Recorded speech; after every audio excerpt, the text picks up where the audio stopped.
Good evening and welcome to the Town Hall meeting of June the 16th, 2025. I'm going to call the roll. Commissioner Rutledge. Here.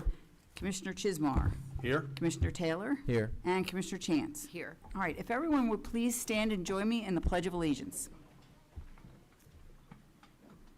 I pledge allegiance to the flag of the United States of America and to the republic for which it stands, one nation, under God, indivisible, with liberty and justice for all. All right. May I have a motion to approve the agenda? Yes, Madam Chair, I'd like to make the motion to approve this evening's agenda of the Bel Air Town Commissioners at the Bel Air Town Hall, June 16th at 7 p.m. Thank you, Commissioner Chance. Do I have a second? Second. Thank you, Commissioner Taylor. Any discussion of the agenda this evening? All right, Mr. Krantz? Thank you, Madam Chair, for approval of this evening's agenda. We'll call for a vote. Commissioner Rutledge. Aye. Commissioner Chismar. Aye. Commissioner Taylor. Aye. Commissioner Chance. Aye. And Chair Eddy. Aye. The agenda is approved. Thank you. Thank you, Mr. Krantz. Next is the approval of the minutes. May I have a motion? Yes, Madam Chair, I move that the minutes of the Board of Commissioners meetings held on May 27th, 2025 and June 2nd, 2025 be approved as submitted. Thank you, Commissioner Taylor, and I'm going to second that motion. Any discussion of the minutes? All right, Nope. Mr. Krantz? Thank you, Madam Chair, for approval of the Bel Air Board of Town Commissioner minutes from the meetings on May 27th and June 2nd. Commissioner Rutledge, how do you vote? Aye. Commissioner Chismar. Aye. Commissioner Taylor. Aye. Commissioner Chance. Aye. And Chair Eddy. Aye. The minutes are approved. Thank you. Thank you, Mr. Krantz. All right. First, we have a presentation by Chesapeake Employers Insurance Company, and the Wilson Oliver Agency will be presenting a dividend check to the town. Ms. Moody, are you going to accept that, or shall we? All right.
Thank you for doing an amazing job. You got a great crew.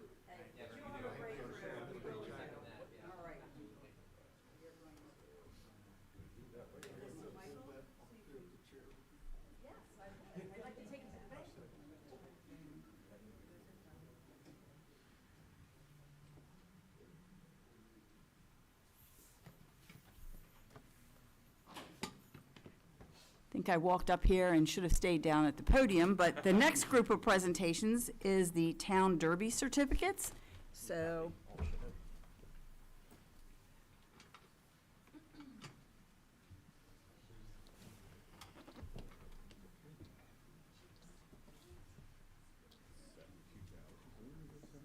all right. First order of business is to turn this on. Okay. All right, terrific. All right, these are the certificates of recognition to those who sponsored a car in the 3rd Annual Bel Air Town Derby. And we certainly recognize and thank each one of these individuals or organizations for their support of the Bel Air Town Derby. It has been a terrific community event, and we certainly hope to see all of you return next year. For those of you who are watching at home, or those of you who are here this evening and hope to return next year, I know they started off year 1 with 10 cars. And this year, they had 28 cars with a waiting list. So if you hope to participate next year, get your bid in early, because it has become a really terrific event with a lot of folks that want to participate, and we're sort of bound by how much time we can close Main Street and how long it takes to run a race. So first, we're going to have a certificate of recognition to E-Moxie.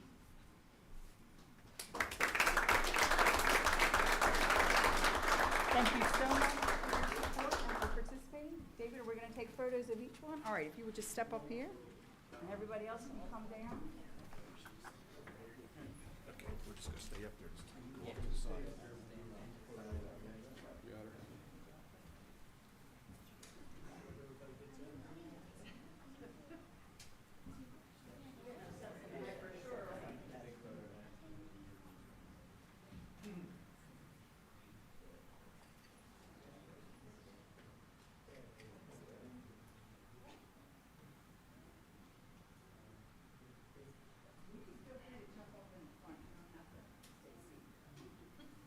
Get your best photo opportunity wherever you can. All right, the next certificate of recognition is to Mahar Automotive.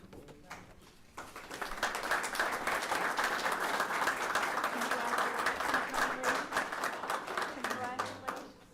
You get to hold the certificate. You can invite anyone up with you that you wish for the photo op. Absolutely. I see some future drivers here.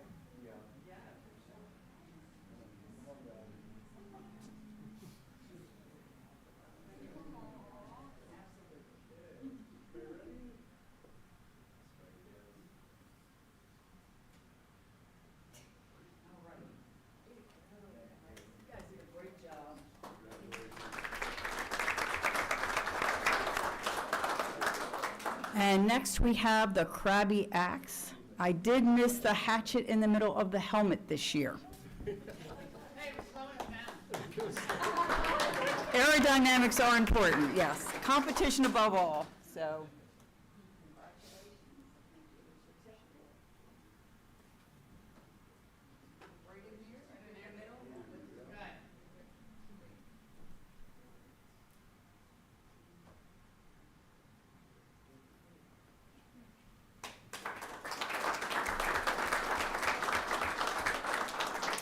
Next is the Smith family. Ah, they do have two, the Smith family and the Smith family.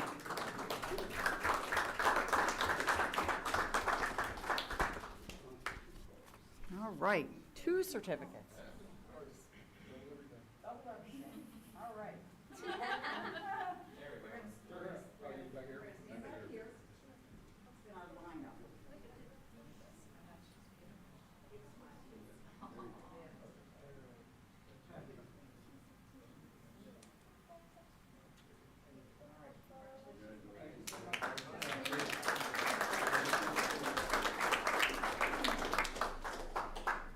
Bel Air Auto Body.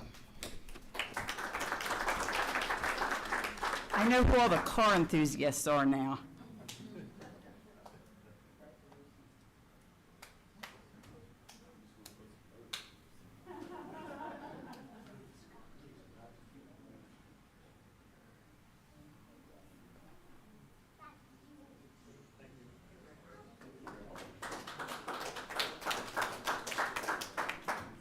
All right, Deer Creek Exteriors.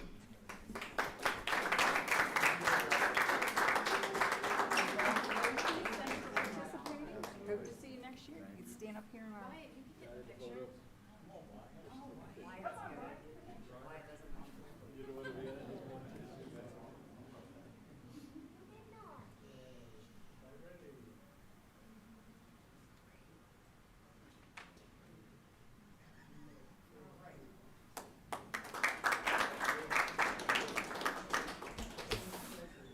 And last but certainly not least, Corbin Fuel.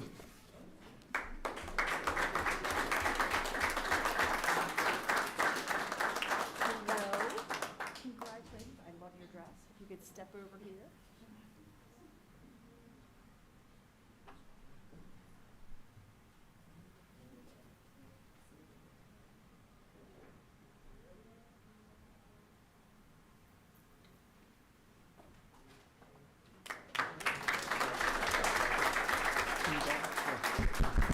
And I also heard that King Dodge is here this evening.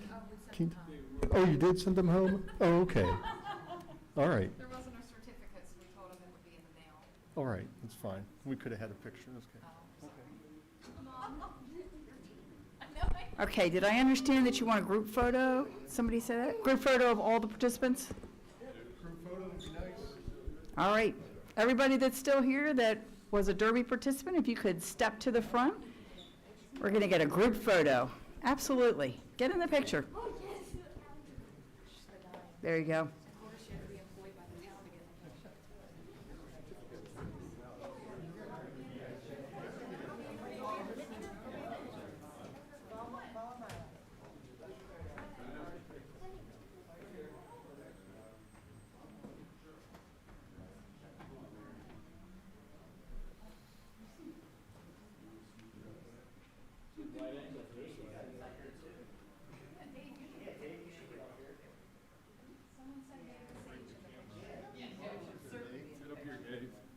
I'm always in the back. Okay, everybody look this way.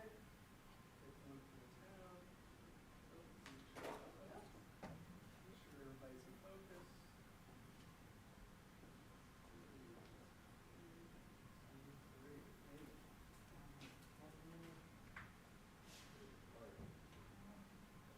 That's it? Is that it?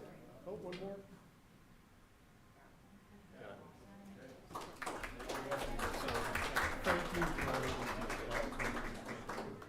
So just one final thank you to everyone who participated, and particularly for the Lions and Amy and Dave, who were terrific organizers, and everyone who helped in any way. I know there's like too many people to name. Public Works, Police Department, everybody, team effort, great job.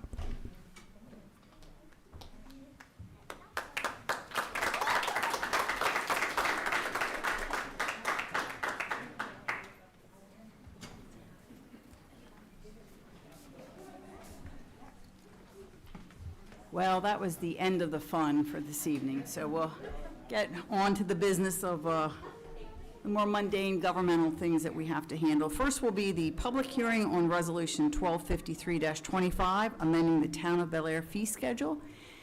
Is there anyone here who wishes to comment on this piece of legislation, which is amending $1 figure only, which is the county development fee, correct, Mr. Krantz? That is correct. All right. Any member of the public here that wishes to comment on this piece of legislation? All right, I see none, so we open the public hearing at 7:13 and close the public hearing at 7:13. All right, next we have the public hearing on the cable franchise renewal agreement between the Town of Bel Air and Verizon. Is there anyone here that wishes to comment on this piece of legislation? No? Well, we're speeding along. We opened and closed the public hearing on that as well at 7:13. So moving on to unfinished business, we have Resolution 1253-25, amending the Town of Bel Air fee schedule. May I have a motion? Yes, Madam Chair, give me just a moment.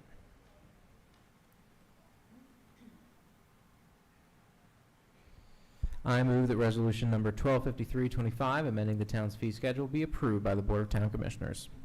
And do I have a second? Yes, I'll second. Thank you, Commissioner Chismar. And Mr. Krantz? Do you want to Thank you, Madam Chair. give us the Reader's Digest version here? Certainly.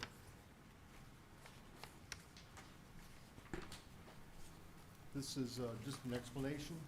It's basically the county system development fee, which is collected by the Town of Bel Air on behalf of Harford County. It'll be changing from the $10,803 to $11,289 per 30 fixture units, effective 7/1/2025. It increases 4.5% annually pending board approval. All right. And the staff recommends approving this as we do every year as this fee fluctuates.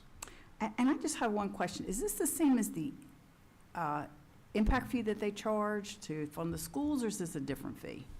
I believe this is a different fee. This is completely. It is a different fee? Yeah. Okay. Because I did know that that one was limited to $10,000, and then there's an increase every January 1st, depending on school construction costs, so this did not match up. So this is a separate fee because it's a sewer fee per 30 fixture units, however they count those. Mr. Dawson? Sorry, yes, ma'am. Okay, Yeah, it's per 30 fixture counts, per unit, yeah. okay. And this is what they charge for 30 fixture units at the Ye- county? Per connection, you get 30 fixture counts with those, and that's pretty much it, yeah. It's just a hook into the sewer system, a charge? Hook in, or if you added more fixtures to it. Correct. So, yeah, so Right. basically you could add more and get some restaurants. So if do you it. put an addition on or something, you might, Restaurant, or Encourage- something turns into a restaurant or something, you could add more, or something Okay. like that. Okay. Mostly beauty salons have a lot of extra fixture counts. I wonder why, yes. All right, And it is entirely a county pass-through over which we have no discretion. none, Yeah. none whatsoever. All right, any further discussion on that? All right, Mr. Krantz, I think we're ready. Thank you. So this is for the vote on Resolution 1253-25, amending the town's fee schedule. Commissioner Rutledge, Aye. Commissioner Chismar, Aye. Commissioner Taylor, Aye. Commissioner Chance, Aye. and Chair Eddy. Aye. The amendment is approved. Thank you. Thank you. Under new business, we will start with ordinance 842-25, amending the Town Code, Chapter 165, Article 7, Section 165-53H2A1D, revising the required distance between cannabis dispensaries. May I have a motion? Yes, Madam Chair. I move that ordinance number 842-25, revising Town Code Chapter 165, Article 7, related to distances between cannabis dispensaries, be received by the Board of Town Commissioners. Thank you, Commissioner Chismar. Do I have a second? Second. Thank you, Commissioner Rutledge. All right, Mr. Small. Yes, the regulation of cannabis businesses was enabled through, is enabled through Article 7, Section 165-53, entitled Performance Standards and Guidelines by Use. And this provides for criteria related to specific uses, such as cannabis. Cannabis businesses are regulated by Subtitle H of this section and generally mirrors the state code. Senate Law 215 was passed by the Maryland General Assembly and signed into law by the governor on April 22nd, 2025. One of the changes outlined in this bill allows for the expansion of the distance between cannabis dispensaries from 1,000 feet to 1/2 mile. The bill also requires adoption by a municipality of this increased distance requirement prior to July 1 of 2025, or be subject to the state's enacted regulation concerning distances between cannabis dispensaries. The Board of Town Commissioners wish to adopt 1.5 mile distance between dispensaries to ensure the uses do not cluster or create unequal impact to neighborhoods, and to align with the current distance limitations permitted by the Maryland General Assembly. Staff recommends ordinance 842-25, amending section 165-53 H2A1D. Cannabis businesses be received by the Bel Air Board of Town Commissioners. Public hearing would be scheduled for June 30th, 2025 at 5:15 p.m. at Bel Air Town Hall. Thank you, Mr. Small. Any questions for Mr. Small? All right. The one thing I think we might need to check in this ordinance is it says the effective date is April 22nd. That's the date it was approved by the governor, but it actually doesn't take effect until July 1st, 2025. Yeah, you are right. Yeah. That's just All a right, we don't need to bother with that this evening, Poor but wording. we'll. Yeah. Any other questions? All right, so this is a vote just for receipt. Is there anyone here this evening that wishes to comment on this ordinance only? No? All right, Mr. Krantz? Thank you, Madam Chair. For receipt of ordinance 842-25, Commissioner Rutledge, Aye. Commissioner Chismar, Aye. Commissioner Taylor, Aye. Commissioner Chance, Aye. and Chair Eddy. Aye. Okay, there will be a public hearing on June 30th, 5:15 here at Town Hall. And for those that are watching, that is not our usually scheduled meeting date, but we will be here on June the 30th at 5:15. Feel free to join us. All right, next we have Resolution 1254-25, the fiscal year 2025 budget amendment. May I have a motion? Madam Chair, I move that resolution number 1254-25, amending the budget for fiscal year 2025 for additional revenues, appropriations, monetary adjustments, and transfers between departments be received by the Board of Town Commissioners. Thank you, Commissioner Rutledge. Do I have a second? Second. Thank you, Commissioner Chance. And is this you, Ms. Moody? Yes, ma'am. Thank you, Madam Chair. So as we do each year, we take a look at the fiscal year budget, see what needs to be amended. So we do have amendments. There are quite a few of them. I'm not going to review all of them this evening. I gave you all a separate Excel spreadsheet that gives you more details than I'm going to review this evening. There is a lot going on in that Excel worksheet, but I'm just going to highlight the major ones. Overall, though, the total of the recommended adjustments for the general fund is only an increase of $106,056 with all those changes going on. So from the revenue perspective, I'm going to start with real property taxes. We're proposing an increase of $120,000, and that's based on assessments received to date. I have not gotten our any change reports from the assessment office for the month of June yet. They're a little late in sending those. I don't anticipate any, so that number should be good. From an income tax perspective, $163,000 increase. This is based on actual revenue for the fiscal year to date, so that's through the month of May, and then looking at June, July, and August historically to calculate that number. Admission and amusement tax, a reduction of $33,000. Got a phone call out to the comptroller's office because each one of our first 3 quarters is a lot less compared to the last several years, and I don't understand why. So I don't have an answer as of tonight, but I am working on that, but it does look like that budget needs to be reduced. From the police protection grant, another decrease of a little over $30,000. This is based on the first 3 quarters, and we're estimating the fourth to be the same.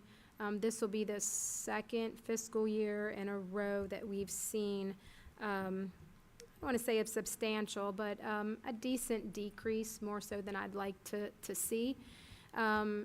It's not that we're doing anything. I think that other jurisdictions, police expenses are just, as a ratio, are higher than ours, so we're receiving less. The American Rescue Plan, or ARPA, a $411,937 increase. 2 reasons. We have the Thomas George Street project already in the fiscal year 25 budget when it was approved at $890,000. However, there were additional costs for that project. And we didn't have the contract finalized. I don't even think the bid was back yet when we did the budget.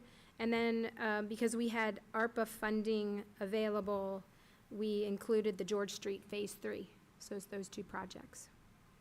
A couple of grants. The Governor's Office of Crime Control and Prevention grant, an increase of $33,656. We receive the PACT grant, or the Police Accountability, Community, and Transparency Program. We were awarded a grant, as well as the Police Recruitment and Retention Award under the Governor's Office. From a miscellaneous grants for the state of Maryland perspective, an increase of $31,340. We received additional lead monies through a grant, and we received a Smart Growth America grant for the Flatiron. Bel Air Armory fees, more rentals than budgeted. So actually, as of, again, to date, we've brought in $39,000 more in revenue. Red light camera, again, more tickets than budgeted. We've proposing a $178,690 increase in red light cameras. In miscellaneous income, there's a couple things going on in this account. But $198,048 increase. Legit provided us with a premium refund. They had an audit done of previous fiscal years, and there were some jurisdictions that were overcharged and some that were undercharged. We were one of the ones that were overcharged in our premiums, so they sent us a $111,570 check. And then the workers' comp, which I'd like to give a little bit more of some details. you know, we had the two gentlemen here this evening whom I know they've left, but I'd like to thank them for coming and presenting us with the check. That's a first for us. That's not happened before. So it was a nice surprise and very appreciative for them taking the time to come. It was Brent, who was our broker for workers' comp, and George from Chesapeake Employers. And just a little bit background of information on this policyholder dividend. Chesapeake Employers Insurance Company's Board of Directors declared a $55 million in policyholder dividends for calendar year 2025, but this was for the 2023 policy year. It's their 8th consecutive year of paying policyholder dividends to their clients. This year's dividends of $55 million brings a total of $175 million reinvested in growing Maryland's business, workers, and economy. The dividend is a portion of their profits that they pay to their policyholders. They, as a nonprofit insurance company, they can choose to share their success with their policyholders in the form of a dividend when they experience good financial results. And that's what they're doing, and that's what makes them such a great partner with local governments. Again, the policies that were effective between really calendar year 23 were evaluated for eligibility to receive a 25 policyhold dividend. And we were lucky enough to be another one, or one of those. It's our second year in a row receiving a dividend. And I will talk about what we're proposing to use with that dividend, but I just wanted to give some additional information, and again, just thank Brent and George for coming. Interest on investments, a $38,850 increase. This does reflect higher interest rates than anticipated. We expected the Fed Treasury rate cuts, and it just hasn't happened in fiscal year 25, so we had higher interest rates, which is a good thing. We'll definitely take advantage of it while we can. But it was also used to balance the budget amendment. There are additional revenues that could be used that we're receiving from interest on investments, but that's all I needed to balance this budget. Transfer from capital reserve, really good news here. We had budgeted $1,089,500 to use from the capital reserve for our various, not all, but just various capital projects, as well as our vehicle purchases when we proposed the budget to you all, which you approved. However, we have enough revenue, additional revenues and expenditure savings that we don't have to take a penny from the capital reserve. So I know we had a lot of discussions during the FY26 budget, and so that makes that reserve stronger, and we can continue to use that for projects moving forward. So very good news there. From the expenditure side, we are proposing to utilize that policyholder dividend through Chesapeake Employers, as we did last year, to provide a bonus for employees, because it's really the employees that are working very hard to stay safe and make sure they have their gear on and they're thinking about what they're doing. It's not an easy task with everything else that they're doing, especially in the, you think the police department, their focus is doing police work. You don't have time to really think about some other things at certain times, but everyone is working really hard as a group, as a team, and it shows when we get these dividends, because that's why we're receiving the dividend. Our claims were low, our experience is low, and that's all attributable to our employees. So again, as we did last year, we're proposing to use this dividend to provide a bonus as a thank you back to our employees. So the bonus would be paid this Friday, June 20th.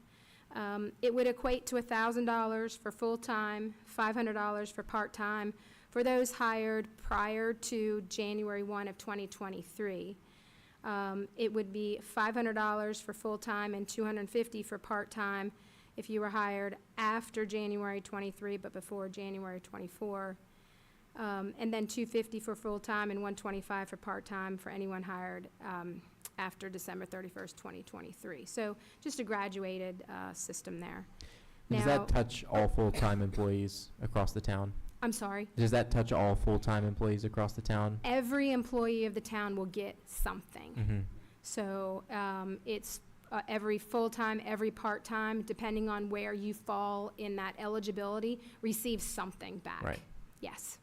That But was that's important the- to us. That's the only discriminator, is length of service and full-time versus part-time, correct? Yes. Okay. Yes, correct. And then, Lisa, that's, yeah. it just shows there on the spreadsheet $1,000. That's 1,000, that's not the total for all employees, the increase to the budget, is it? I'm sorry, where are you looking? Under the bonus, you said the town administrators, the salaries? Well, that's specifically Oh, in the town that's administrator specifically department. Correct. Okay, Yes. So I'm talking as a whole. We're using, the bonus in total is $75,571. If you're looking at Okay. the detailed spreadsheet that I Correct. provided to you, that's not a part of your board package.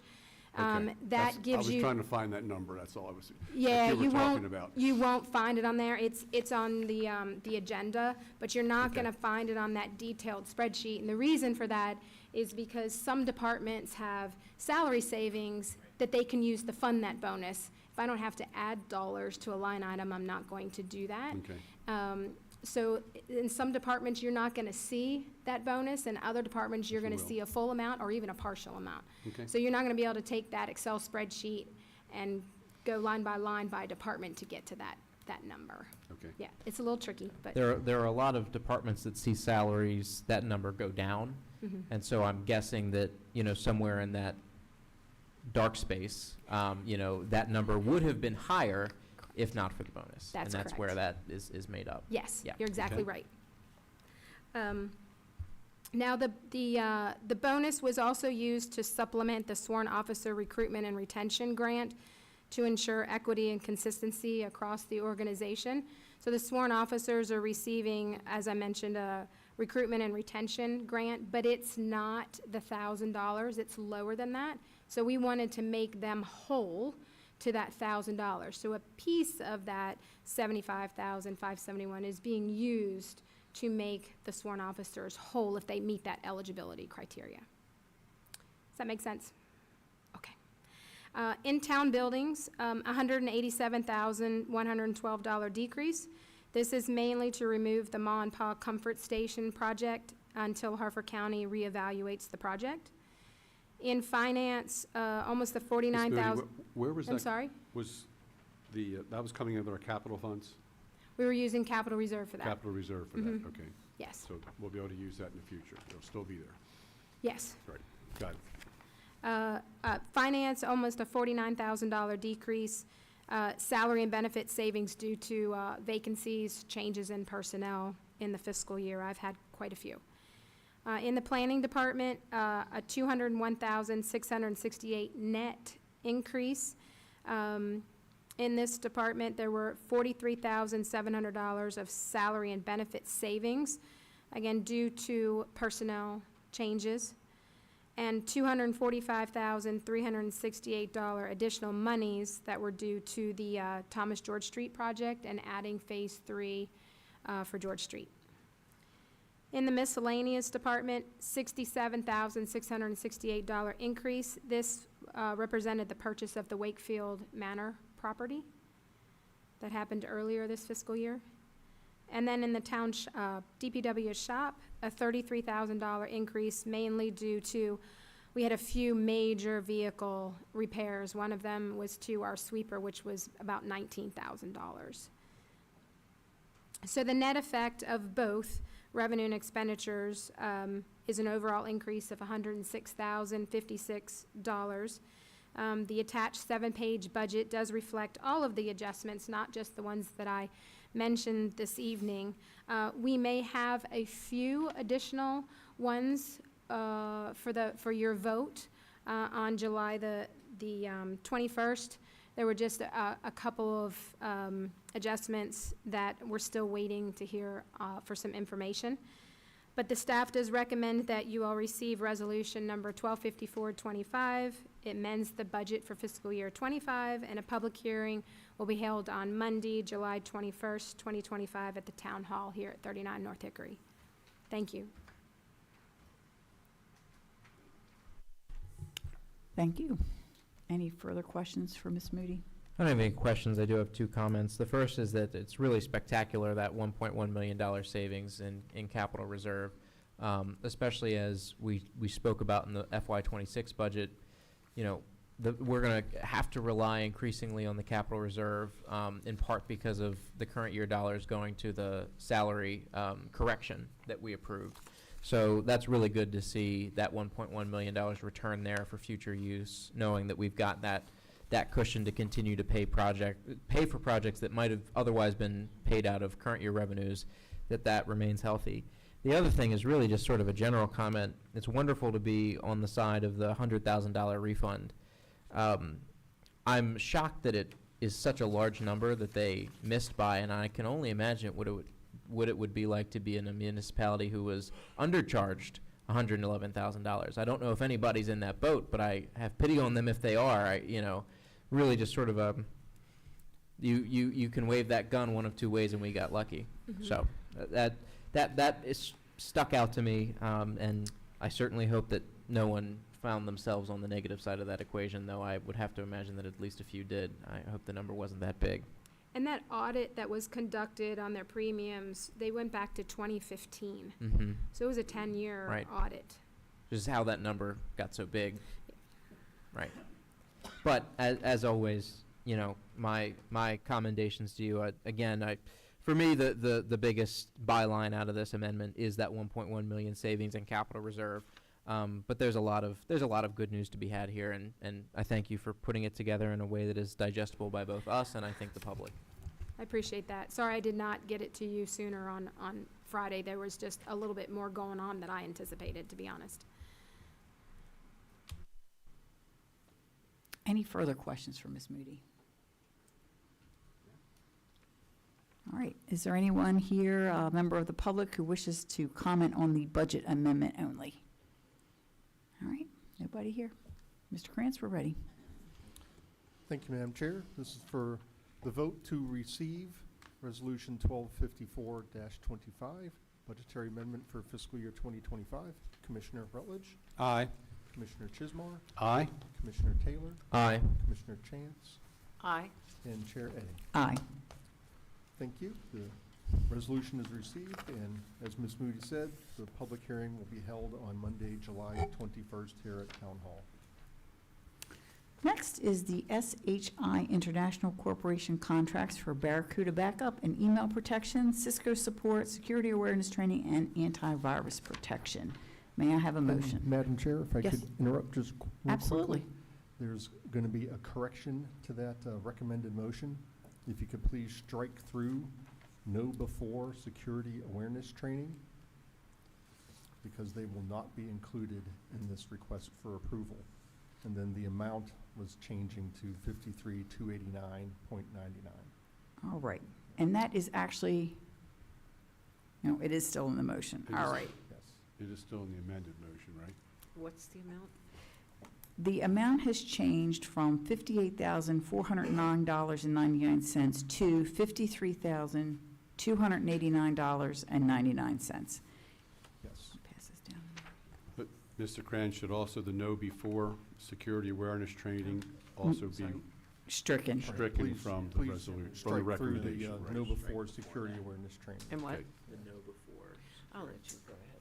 Okay, I'll do it. Just do it, Uh, since I didn't see that. Madam Chair, I move that the proposals from SHI International Corporation for Barracuda backup and email protection, Cisco support, and Malwarebytes antivirus protection in the combined amount of $53,289.99 be approved by the Board of Town Commissioners. Oops. Thank you, Commissioner Taylor. Do I have a second? Second. Thank you, Commissioner Chance. All right. Mr. Krantz. That was it. Thank you very much. I appreciate that. Sorry for the last minute change.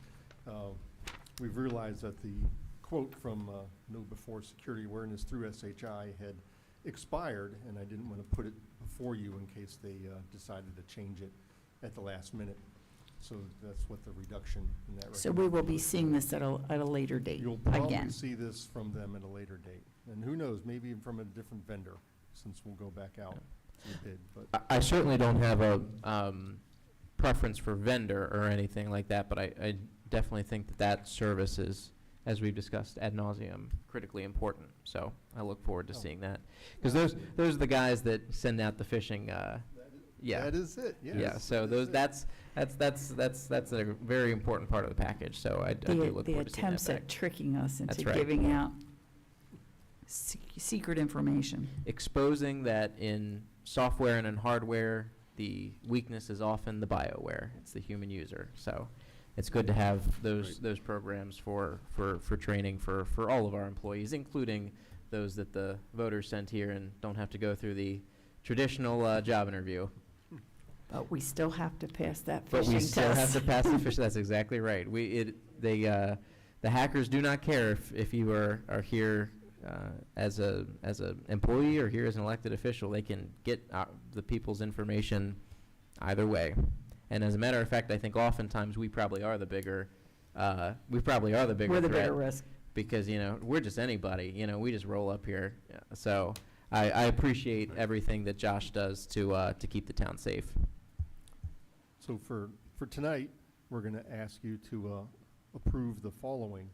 And basically, it's important to keep the Information Technology Department well-equipped to maintain a secure, efficient, resilient technological environment. Investing in these products and services, not just about the immediate needs, but it's also about, as you said, safeguarding our operations against future challenges and threats.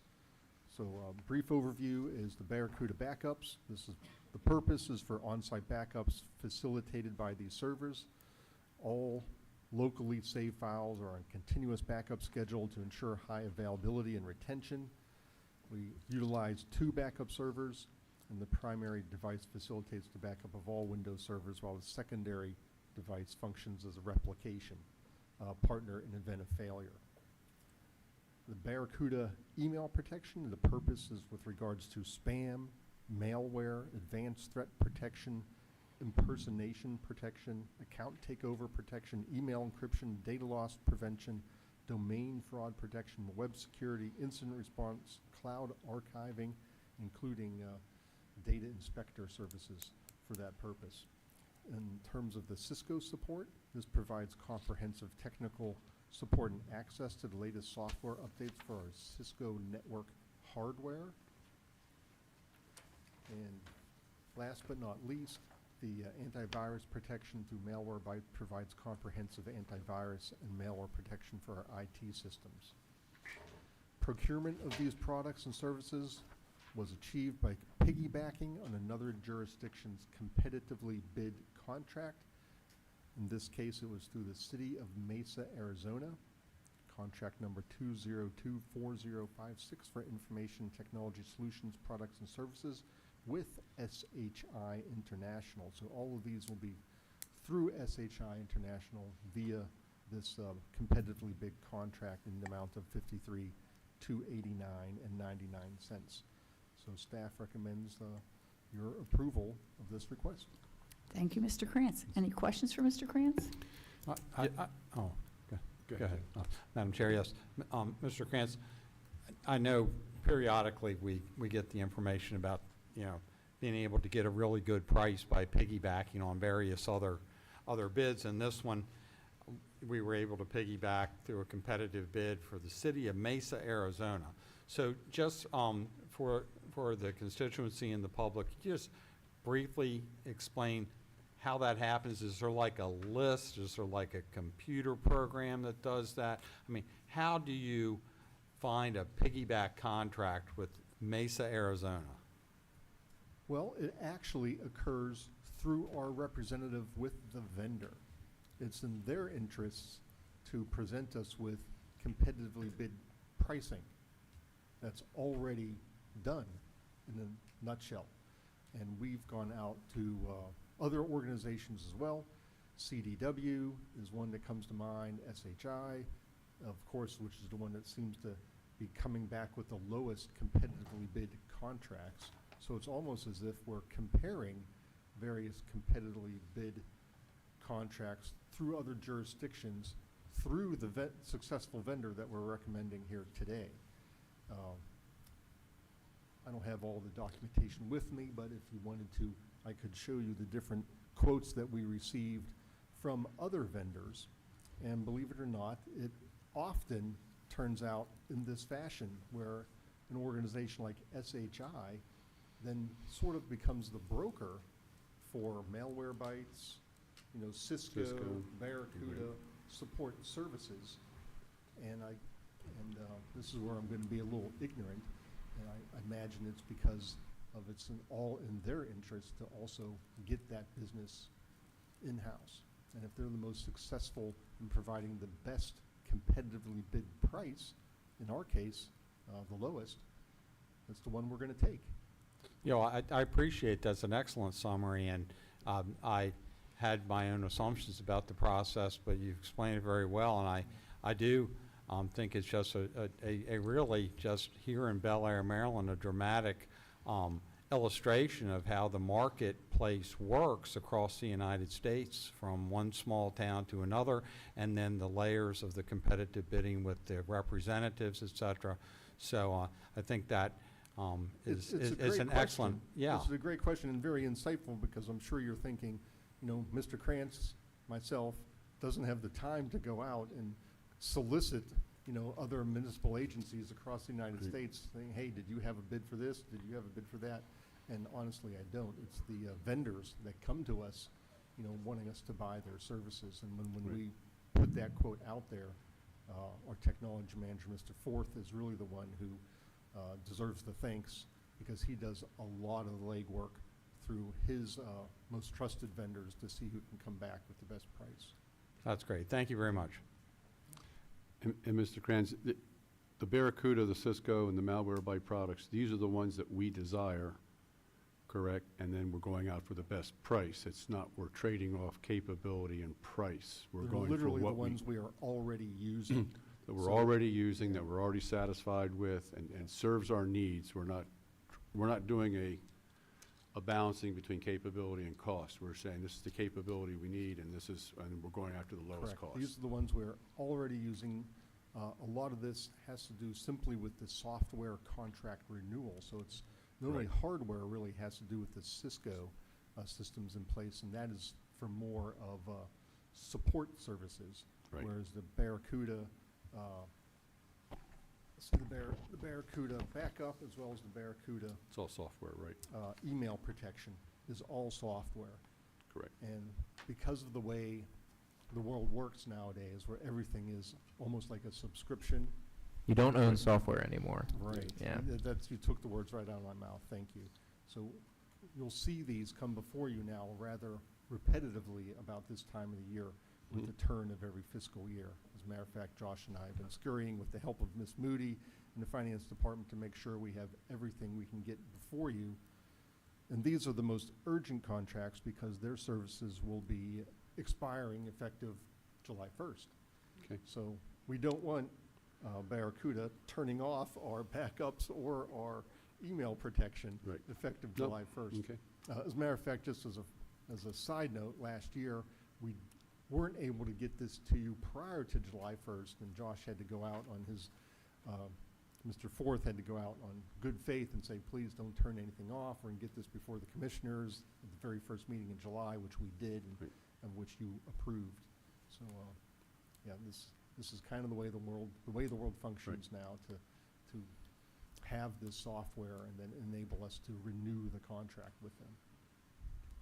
Okay, just want to make sure we're getting the capability we want at the best price, and that's what we're doing. It is. Josh has, I keep saying Josh, Mr. Forth, our technology manager, has reviewed many different types, and he's been Correct. very successful with the Barracuda backups and email protection now Right. for the last couple years. Great, thank you. All right, any further questions? All right, is there anyone here, a member of the public, who wishes to comment on this set of IT contracts? All right, in that case, Mr. Krantz, we're ready. Thank you, Madam Chair. This is for the vote for the contracts with SHI International Corporation in the amount of $53,289.99. Commissioner Rutledge, Aye. Commissioner Chismar, Aye. Commissioner Taylor, Aye. Commissioner Chance, Aye. and Chair Edding. Aye. The contract is approved. Thank you. Thank you. Next up is the LiveView Technology, the LVT Portable Surveillance Camera System lease renewal. And may I have a motion? You know, I was really expecting a gaggle of feisty tech wizards to come out for public comment on that last one, but Nope. I was disappointed.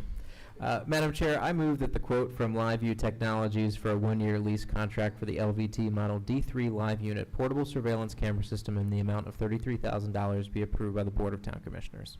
Thank you, Commissioner Taylor. Do I have a second? I'll second. Thank you, Commissioner Chismar. And this is Chief Moore. Thank you, Madam Chair. Thank you, Commissioners. Throughout the year, the town of Bel Air and the region continues to experience an increase in retail thefts. We continue to benefit from successes in combating this increase in crime as a result of deployment of the LiveView Technologies portable surveillance camera system. Our crime reduction strategy involves posting the portable surveillance camera system at various town retail parking lot locations, and as a result, we are able to capture suspect vehicle registration information, suspect vehicle descriptor footage, as well as theft suspect descriptions. The real-time portable surveillance system provides high-resolution footage, has infrared capabilities, zoom capabilities, and other key features such as live streaming. The surveillance system's mere presence acts as a crime deterrent and provides extraordinary security enhancements. The system has aided and supported a number of arrests throughout the year and is also used for security overwatch at Town of Bel Air events. The LVT portable system remains in compliance with Maryland Public Safety Code concerning the use of captured license plate data. This law ensures that private information captured by surveillance systems is only used for legitimate law enforcement purposes. The town's procurement regulations allows for purchases based on sole source justification. The LVT system is considered a sole source product as it satisfies the agency's specific needs, and again, it conforms with Maryland law. The FY26 budget provides funding for the LVT contract approval, and the system contract will become active after July 1st, 2025 during the next fiscal year. The staff recommends that the Board of Town Commissioners approve the lease, and this is actually a renewal, contract from LiveView Technologies for the Model D3 Live Unit Portable Surveillance Camera System in the amount of $33,000. Thank you, Chief Moore. Yes, ma'am. Anyone have any questions for the chief? All right, is there any member of the public here that wishes to comment on this lease contract? All right, Mr. Krantz? Thank you, Madam Chair. For the vote on the LiveView Technologies Model D3 Live Unit Surveillance Camera System contract, Commissioner Rutledge, Aye. Commissioner Chismar, Aye. Commissioner Taylor, Aye. Commissioner Chance, Aye. and Chair Edding. Aye. Contract is approved. Thank you. Thank you. All right, the award of the contract for the condominium refuse removal services. May I have a motion? Yes, Madam Chair. I move that the contracted per-unit pickup prices for Casella Waste Systems Incorporated in the amount of $13.07 from July 1st, 2024 through December 31st, 2024, and $13.85 from July 1st, 2025 through June 30th, 2025. Any subsequent renewals and a substantial portion of the terms and conditions secured by the Harford County Service Contract number 24-230 be utilized by the Town of Bel Air to enter into a contract to provide the necessary labor and equipment required to remove refuse and recycle at specified residential condominium communities be accepted by the Bel Air Board of Town Commissioners. Thank you, Commissioner Chismar. Do I have a second? Second. Thank you, Commissioner Rutledge. All right. Mr. Dawson? No? I got it. All right. Thank you, Madam Chair. Yes, we were trying to figure out a couple days ago who was taking this agenda. It Keeps me normally- on my toes. It does.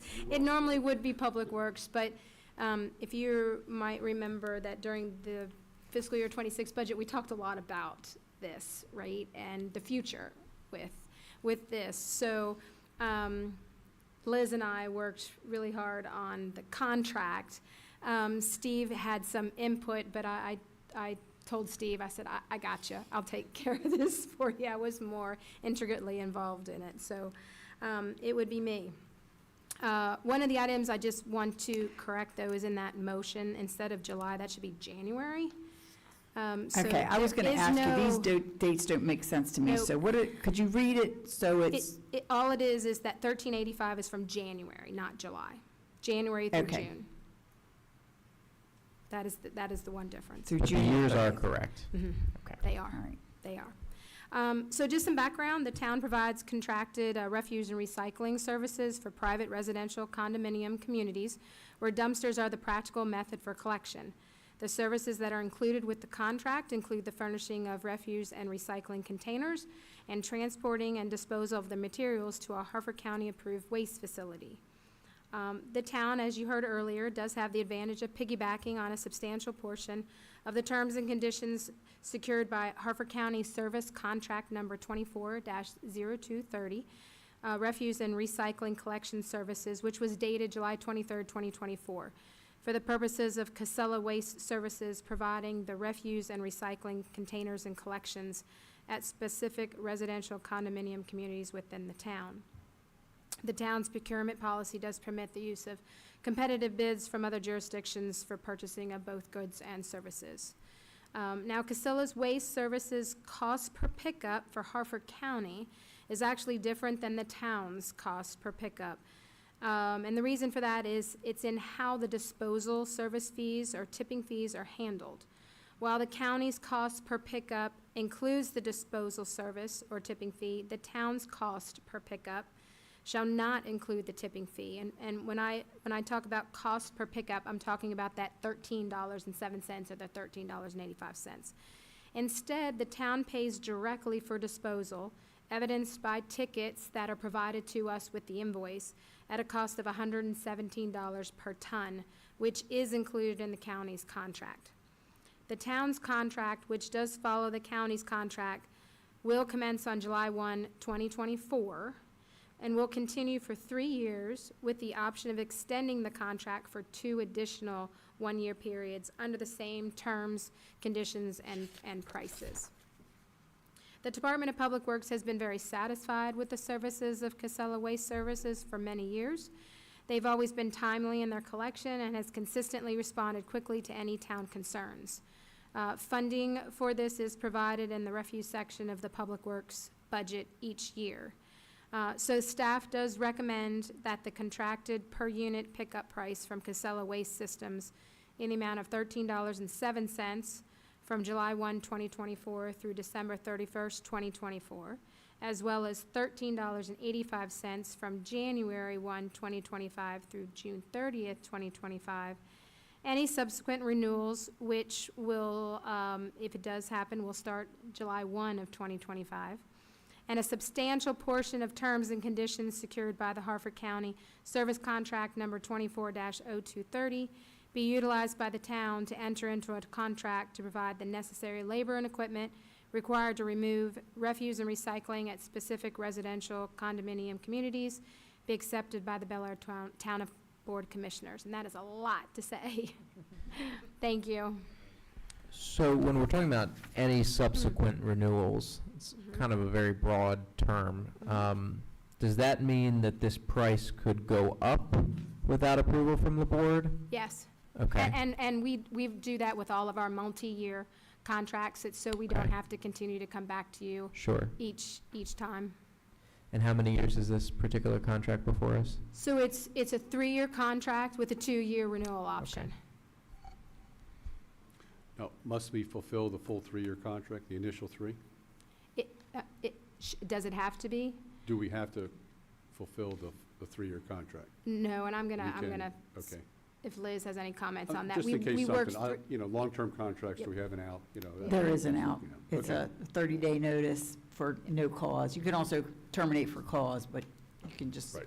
Yeah, it's called termination for convenience, 30 days notice. Okay. And we worked that in there. Liz and I had discussions, filling her in on our discussion of what we talked about during the budget with future. and wanted to have that clause in our contract, mainly because of that reason. Right. At this point in time, we don't have any reason to terminate that. They've been a good partner, but it's basically because of those discussions that we had earlier this year. That language was also a little manipulated between me and Lisa. If you recall, there is a serious problem with the county's contract that we're piggybacking off of, and I didn't want to adopt the language that was in the county's contract. It basically says that if you terminate for for convenience, you're paying like their costs, and it's not defined what that is. It doesn't say invoices to date. It says all of the contractor's costs, except for their profit lost, and I'm not messing with that, so. The Full Employment Act for attorneys type language. Indeed. Nothing to do but argue. My question is, okay, this contract goes back in time to July 1st, 2024. Mhm. So we didn't have a set price, we didn't have a contract, or? We don't have a current contract. Okay. We have paid through December. Okay, at this rate? At $13.07. That was the same pricing that we had. It was when we received our January bill Mhm. that we recognized that the price went up, $13.85, which is when we started to ask questions. I lost my procurement officer around that same time, so it did take a little bit of a back burner with budget. And then it got more complicated because the county's contract rate was not what we were paying, and so we had to try to understand what was going on, and it took multiple conversations with different reps at Casella and working through things. Steve got involved a little bit, so yes, we are behind the 8 ball a bit, but there were specific reasons for that delay. And I was going to ask, it ends at the end of this month, but we do have, it's a 3-year contract, and then we have some extensions, so it's really not ending at the, Correct. because it includes any subsequent renewals. Okay, the dates had confused me. First, I was I confused understand. by the July 1st, No, I 2025, but I think I'm on board now. Yeah, so it will be, and I've already reached out to Harford County to see if Casella has provided them documentation for a CPI escalation for July 1. Depending on that answer, our rate, according to our contract here, will go up by the same percentage. And that is not to exceed 3%, depending on what the CPI. So if the CPI is 2, it's only a 2% increase. If Okay. it's 3.1, it's 3. So that's what the escalation would be effective July 1st. Okay. Any further questions for Ms. Moody? All right, any member of the public here that wishes to comment on this contract for the condominium refuse removal services? All right, in that case, I'm going to move to amend the motion to read January the 1st, 2025 through June 30th, 2025, instead of July 1st, 2025 through June 30th, 2025, as that was an error. Second. Thank you. And we're going to vote on the amendment. To vote on the amendment, Commissioner Rutledge, Aye. Commissioner Chismar, Aye. Commissioner Taylor, Aye. Commissioner Chance. Aye. And Chair Edding. Aye. The motion is amended. And now we need to vote on the motion as amended. Okay. Now, this is the vote to the motion as amended to award the contract for condominium refuse removal services. Commissioner Rutledge, Aye. Commissioner Chismar, Aye. Commissioner Taylor, Aye. Commissioner Chance, Aye. and Chair Edding. Aye. Contract is approved. Thank you. All right. Next, we have public announcements. All Town of Bel Air offices will be closed on Thursday, June the 19th, in observance of the Juneteenth holiday. All residential recycling will be collected on Friday, June 20th, and yard waste will not be picked up on Thursday, June the 19th. If you have any questions or concerns, please contact the Department of Public Works at 410-638-4536 prior to the holiday closing. Sponsors, volunteers, and of course participants are needed for the Bel Air Independence Day Parade, which happens on Friday, July the 4th in downtown Bel Air. The deadline to register to participate in the parade is Wednesday, June the 18th.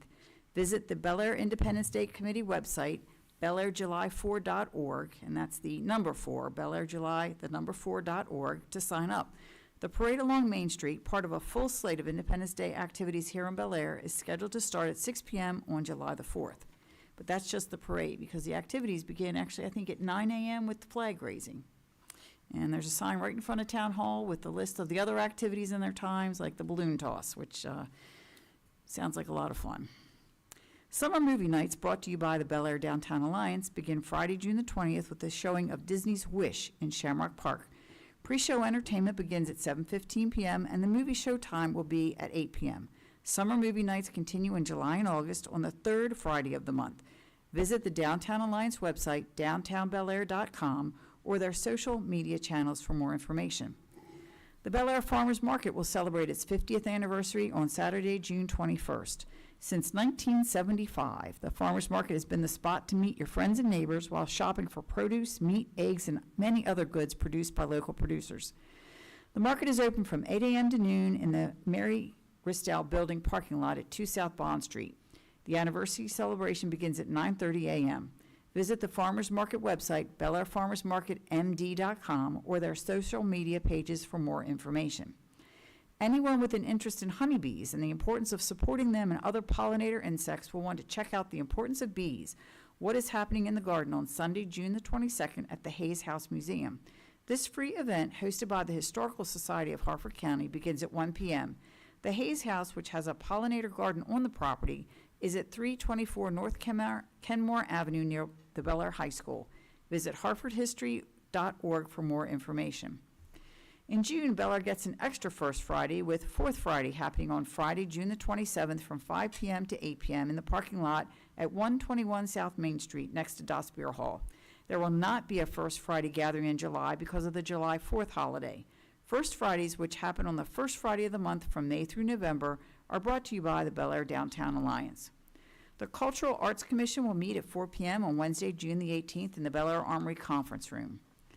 The Historic Preservation Commission will meet at 6 p.m. on Thursday, June 26th in Town Hall. And the Board of Town Commissioners will hold a special meeting with a public hearing on Ordinance 842-25, revising the required distance between cannabis dispensaries at 5:15 p.m. on Monday, June the 30th in Town Hall. Visit the legislation page on our website, belairmd.org, for more information on the ordinance. All right, anything I missed? There's always something. No? All right, as long as we got the trash pickup dates right. All right, public comments. Is there any member of the public here who wishes to comment on anything, whether it was on the agenda this evening or not? All right. No public comments? Commissioners' comments? Just a few on the calendar. Right, the calendar submission I have here does not have the town hall meeting on the 30th on the calendar. Did you? All right. And then there's also going to be a special planning commission meeting the 17th of July, which was, at least it's not on this calendar. I don't know if it's on the new calendar. Okay. All right. So that's all up to date. Thanks. I want to commend everyone who was involved last week with making the Army 250 celebration as special as it was. There were events around the county, many of which, of course, in town, and we talked about that at our last meeting. But this was really a very special week. It's not every day that the Continental Army turns 250 years old. It has been said, rightly so, that without first a Continental Army, there could be no United States. And as we ramp up to America 250, the 250th anniversary of the United States, I think it's well to remind ourselves of the critical, necessary role that the Continental Army, later the United States Army, played in providing a nation to begin with. So it was a wonderful week, full of events. Commissioner Chismar and I got to go on the Behind the Gate tour at Aberdeen Proving Ground. We really appreciate the welcoming hosts that we had at APG, including some general officers and some enlisted men and women and some sergeants. It was a wonderful day, and we got to meet plenty of civilians as well, some scientists who were working on some really cool things to both advance knowledge and also, of course, always with the mission of keeping our nation safe and fighting our battles at the highest level. So we really appreciate them. It was wonderful to join some other community leaders in seeing what APG has going on behind the gate, so to speak. And we appreciate their commitment to our community just as our community is committed to them. it was worth getting up that early to be there at 6:30 a.m. for the Commander's Run. They are a very impressive group, and I am so happy to have them here in Hartford County. They're great community partners. They do so much in volunteerism. I know when my son was in Scouts, many of them are involved in Scouts. They're just a terrific addition to our community. And we did, at the reading of our proclamation, get an Army hoo-ah, so I consider that to be a huge success. Ringing endorsement. Ringing endorsement, so. Any other commissioners' comments?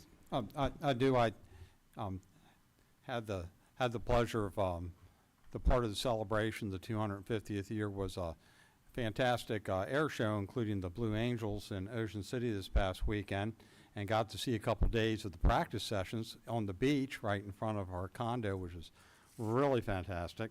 But as soon as the jets cleared, then the little airplanes took off, to fly their banners of advertisements. And I noticed that on the advertisements, on the banners, there was one for St. Mary's County Sheriff's Department. And I also noticed large signs around Ocean City for advertising for people that would want to join the Ocean City Police Department. And so, Chief Moore, when I thought about how you've done a fantastic job of making sure we're not having to go out and fly banners on the beach in Ocean City to say, please join the Bel Air Police Department, because it's a great agency, very well run, professionally run, agency to be very proud of. And I thought of our department here in Bel Air and how fantastic it is that you do such a great job Thanks, with sir. recruiting, with retention, and those who are out there listening, if you're interested in a career in law enforcement or just starting to consider it, certainly would encourage people to do that, to look at towns like Bel Air and our police department as great examples of a department that keeps the law, keeps the peace, respects people's rights, upholds constitutional standards in every regard. So thank you very much. Well, thank you, sir. But I think it's kind of a team effort with all of us here, because all of us make it a great place that people want to work and come and visit, shop, and everything else. So I think it's not just me, it's some of the people here and you too. So thank you back. I just had a note for the general public. We do have 2 openings on the Board of Appeals coming up, so if anyone is interested in serving on the Board of Appeals, it meets once monthly when needed. So it is some training involved in, I understand, in serving on that board, but I think it'll be well worth it, and you get to shape how our community is going to go forward in the future. So if you're interested, please contact me or any of the other commissioners, or Mr. Krantz, or the town administrator, Mr. Hopkins, and we can steer you in the right direction on how to apply. And I think that training can be taken remotely, via computer. Right, I believe it's online I training. think it's online, and if you're interested, there's some further information that you can just take a look at on the website, and contact anybody. We'll be happy to point you in the right direction. The application's on the website as well, so. And I want to second the chief's thoughts that it is really a team effort that has made the town such a nice place to live and such a great place to work. So thank you to everyone, but a special thanks to Public Works and the Bel Air PD, because I think sometimes that is the most forward face of the town. People see you guys out there every day. There's a lot going on behind the scenes too, but that's important as well. All right, anything further?